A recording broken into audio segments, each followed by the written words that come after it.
I have here in front of me, guys, this is an IOL article that confirms what I've been saying about the link to the public health corruption to Cyril Ramaphosa. The link, the link, I spoke about this link, how are they linked?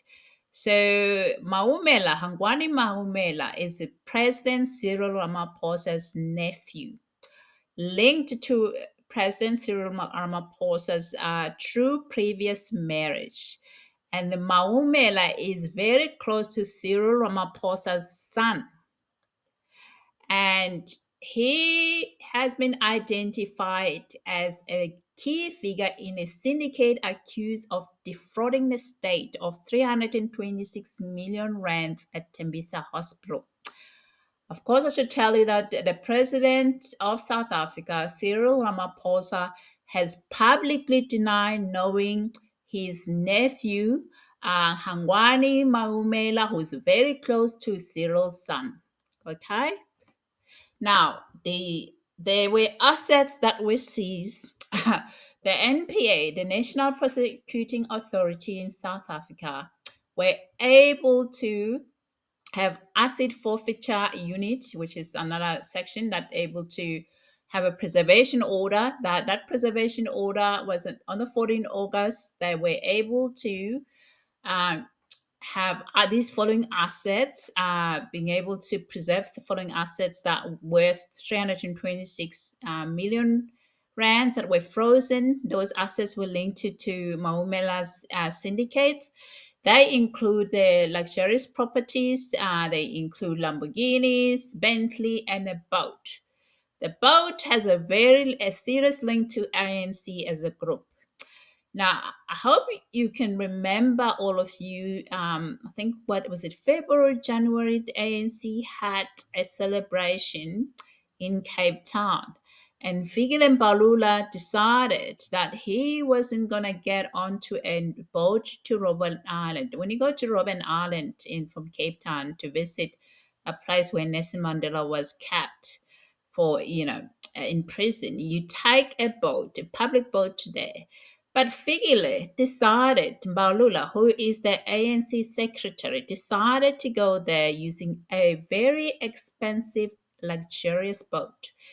Okay, that boat is part of here. This boat here, the NPA is able to take that boat from Maumela. Now the question is, do you think Cyril doesn't know this person? That is a question for you to think about, knowing the information I've given you. But he publicly said he doesn't know his nephew, who's very close to his son. Okay? Now, on the 27th of August 2025, assets worth also 47 million rands linked to a person named Mazibugo syndicates also were frozen.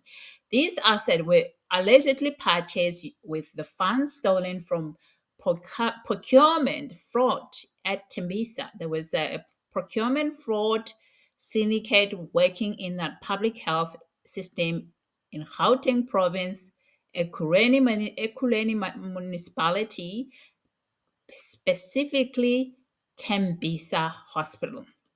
Now we will talk about this person, this woman, very brave South African woman, Babita Deokaran. All right, the very brave public servants, healthcare public servants, her role and why she was assassinated. Now, the crackdown of this issue about this revelation, this unit NPA being able to obtain two preservation order for these individuals linked to the ANC, linked to Cyril Ramaphosa's family through previous marriages and his own son. The role of Babita Deokaran was that she complied a report. She was suspicious, and she complied a report that flagged these procurement deals. She was able to flag these procurement deals. Okay, so She is a whistleblower because she was able to flag these deals and was able to alert a treasury, was able to trigger a treasury upon finishing her report. She was a very brave woman. She died and she was assassinated for it. That led to AFU actions. So Babita was assassinated in August 2021, just after she submitted her report. So she was assassinated just after she submitted that report. Unfortunately for her family. Now, this whole thing has a very strong systemic impact, all right? You know, as the advocate of the FAU hate, Omar Rabaji Hasitaba made it very clear that this looting is not just a corruption, but a travesty of justice, denying citizens basic healthcare. Also, impact on the public servants, because we have a public servants who, at this stage, we don't know who ordered a hit on her. She died just after submitting the report, and the investigator did not look at what was in her computer until the other people who were looking into this matter looked into it. They did not look into what was in the computer. But also, there was also another thing that they missed was the middleman who was organizing the people who committed this crime, this heinous crime, um, was also assassinated 3 months later, that middleman. But through the investigation of that middleman, who they allege was involved in it, and through the other confirms, the people who assassinated her confessed that this person recruited them. When they approached that person, their phone numbers, the laptop that could have provided the investigator with some clues about who was actually a person that ordered the hit on her. That those documents disappear without trace in the police custody. When Clantam Corners is said to South Africans, all of us, that police and a politician and judiciary are linked to mafia, are linked with criminal syndicates, and they provided some evidence, some facts, some WhatsApp exchange that were shared with the media and asked the public when he came in public to tell us about this matter. All right. So now you understand why the phone numbers and the laptop of a key person who was a recruiter, suddenly disappear in police custody. That phone is a phone number that was missing for investigator to look into who actually ordered a hit on Babita Deokaran. Who? All right. So the person that the people who were involved with corruption, that I said, one of that persons, Maumela, who is linked to Cyril Ramaphosa through previous marriage and very close to Cyril Ramaphosa's son. And this very person is also very close to ANC politician. He also rented his boat and gave the ANC a boat when to go to Robben Island. Gave the Figilin Balula, General Secretary, his boat to go to this Robben Island. So there is potentially a very close relationship between this man, Maumela, and the ANC as an organization. So, and very close to Cyril Ramaphosa and his son. But Cyril said he doesn't know this man. Cyril doesn't know anything. He is a person who knows nothing. All right. When he's been challenged, when he needs to be accountable, he knows nothing. So I'm not surprised he said he didn't know anything. I'm not surprised that he always doesn't know anything. Okay. Even with the people that funded his campaign, 017 campaign, those documents are sealed. Why are they sealed? have no idea. Okay. Now, I haven't actually looked into it why, but I kind of have like some idea. Let me just tell you, I haven't looked into why this they're sealed, but it's not of my interest to look at their sealed because I've already made a decision that um, they, you have to pick your fights, and this one here for Babita Deokaran is a big one. It's a big one. All right. So this confirms that Babita's funding were correct, that Maumela's network was stealing hundreds of millions from the public purse, from the public health. Now, a few days ago, we had the South African human rights person that came around and insulted South Africans around a public health system that is not that why are they not allowing illegal immigrants to access it?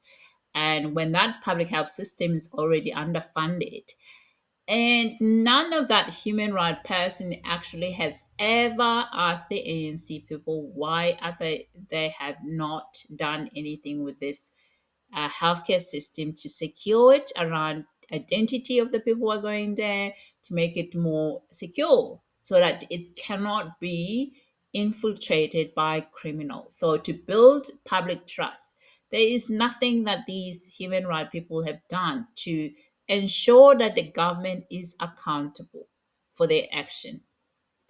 So that's why every time when they come out, it's Chapter 9 Constitution, everybody is yelling at them because they seem to be political organization, and masquerading as a human right, but the behavior is political, because this is the stuff that I would think that they would be very much interested to ensure the government is accountable about the public funds that's what was meant to support the healthcare that now end up in the criminal syndicates. And the failure of the public health minister to secure the public health to ensure that is actually a unique patient identifier that is linked to home affairs, that a person is known, to build public trust and to ensure that a person can be tracked, can be monitored, because there are serious allegations around how these politicians are using illegal immigrants for criminal activity. There are serious allegations being made by Dudula how they, the politician, used illegal immigrants to infiltrate this public health system, to steal copper, to channel this copper and be sold elsewhere, to enter through mines, as to a lot of network of them. To money, the kingpin is usually linked to politician when these people do this stuff. These allegations have been substantiated, some of them around medication, because we saw a bus full of medication en route to Zimbabwe with medication being dispensed with label on it, not just.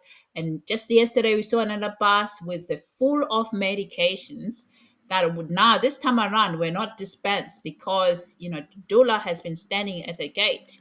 So they haven't been able to do that, to dispense this medication and pretend that they're dispensing to patient, but it's ghost patient.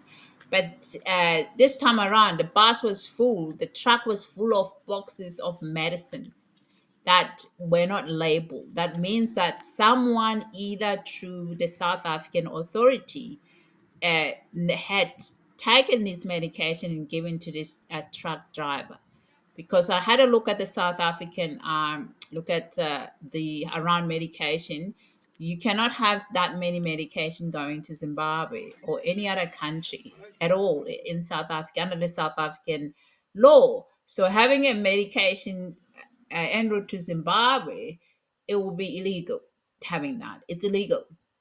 It's criminal activity. So that's why you're seeing all of them attacking Dudula, because Dudula was able to show South Africans the corruption in the public health, and then show the impact of that, why they don't get an appointment at a clinic. Why every time when they go there, the people who are there are illegal, are unknown to the authority. That it's a syndicate that is linked to someone that control that syndicate. Take medication, get these people to go across the clinic, unidentifiable to be given medicines and then traffic that medication in the black market in Zimbabwe. Mostly they go to Zimbabwe and Malawi. That's how the syndicate worked. So he was able to, the Dolo people were able to show that. They also were able to show that if they had identity, people were identified, had a South African identity who entered these clinics will not be crowded. And they're able to show since then, whenever they are at those clinic, the people that are there are entering there are genuine patient with a genuine identification that's not stolen, that's theirs. So that suggests to me that there is something really happening around this public health system in South Africa that is actually being made that way so that the criminal syndicates can enter through it.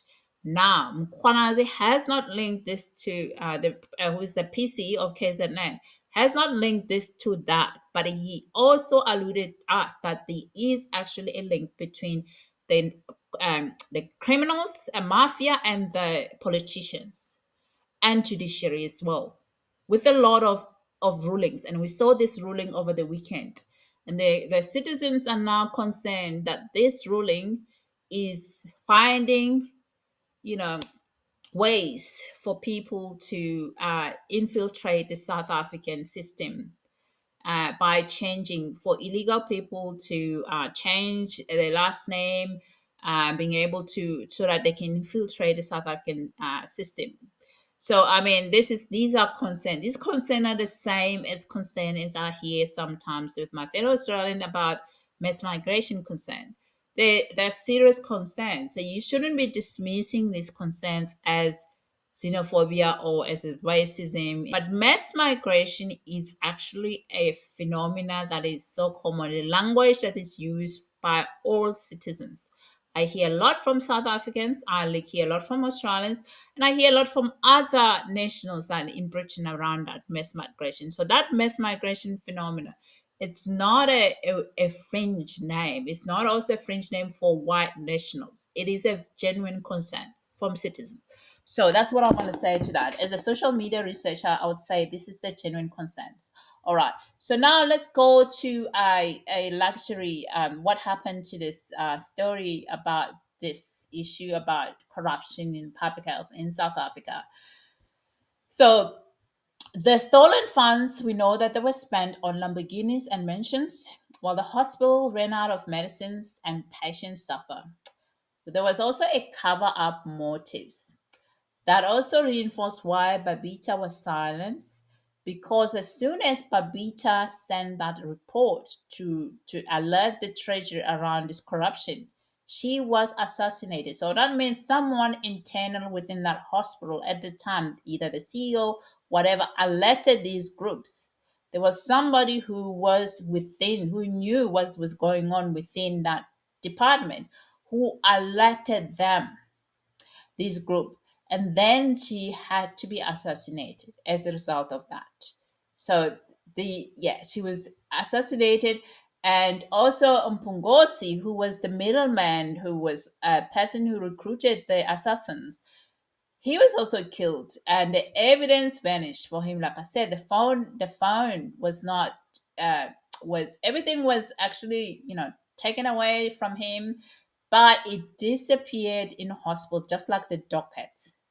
They vanished like those dockets that Sibia, alleged to Sibia, went and picked them up. 121 dockets. Of those 121 dockets, 109 were murders that Sibia went and picked up upon the request of the ANC minister, Senzo Mchunu. Hence, Senzo Mchunu was put on leave after this revelation was made public by the PC of KZN. So we don't know who was the person, how this happened. All of this thing happened in Gauteng. All of this thing happened in Gauteng. Okay. So, in short, Babita Deokaran exposed the fraud, and she sent a report to expose the authority, and she was assassinated shortly after that. Now, in 2025, authorities have finally swarmed in on Maumela's assets. Luxurious car, the property, the boats, some of them, like I said, that were used during the Cape Town, ANC Cape Town, and it also has been alleged that the Cape Town event was Vusimuzi Cat Matlala funded the Cape Town event as well.